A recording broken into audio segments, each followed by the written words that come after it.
మీ అందరికీ నా హృదయపూర్వక ధన్యవాదాలు తెలియజేస్తున్నాను. నయమాను, గెహాజీ, ఎలీషా ఈ సందర్భం మనందరికీ తెలుసు. ప్రశ్న ఏంటంటే, నయమానుకు కలిగినటువంటి కుష్టు గెహాజీకి ఎందుకు వచ్చింది? ఈ నయమాను కుష్ఠవ్యాధిని వదిలించుకోవటానికి ఎలీషా గారి దగ్గరికి వచ్చినప్పుడు ఎలీషా గారు చెప్పారు, ఒక పని చేయమని. ఆ పని చేశారు. ఆయన బహుమానం ఇస్తున్నప్పుడు, నీ బహుమానం నాకు వద్దు, తీసుకెళ్ళిపోన్నాడు. అయితే ఆ బహుమానాన్ని ఆశించినటువంటి వ్యక్తిగా గెహాజీని మనం చూస్తూ ఉన్నాం. ఆశించటమే కాకుండా దాని వెనకాల వెళ్ళి ఆశించిన దానిని తీసుకొని ఇంటిలో దాచినప్పుడు కుటుంబస్తులు కూడా సమ్మతించారు. ఎలీషా గారి దగ్గరికి ఏమి ఎరగకుండా వచ్చాడు. ఎలీషా ఎక్కడికి వెళ్ళావు అని అడిగినప్పుడు, నేను ఎక్కడికి వెళ్ళలేదని అబద్ధం చెప్పాడు.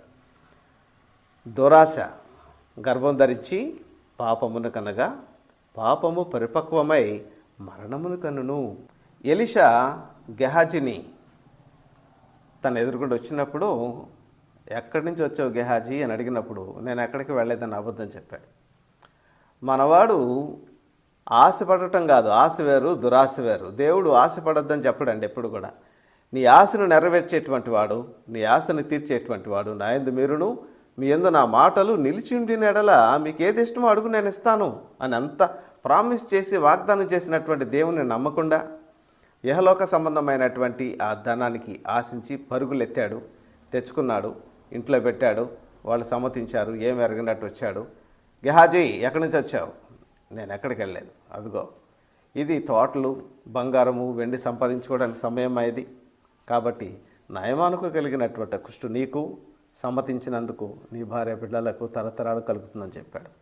కారణం ఒకటి ప్రియులారా, దురాశ గర్భం ధరించే పాపమును కనగా పాపము పరిపక్వమై మరణమును కనును.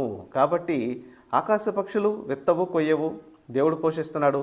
నేను దేవుడు పోషిస్తున్నాడు అనేటువంటి నా మాటను నమ్మలేదు, నువ్వు విశ్వాసం లేని వాడుగా ఉన్నావు. కాబట్టి ఆ వ్యాధి అనేది నీకు వచ్చింది. మనం కూడా విశ్వాసం కలిగి ఉండి దేవుని మీద ఆధారపడదాం, దేవుని నమ్ముదాం. దేవుడు సమస్తము సమృద్ధిగా ఇచ్చేవాడు.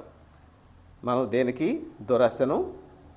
దురాశపడద్దు. దురాశ మనకి కీడు చేస్తుంది. God bless you.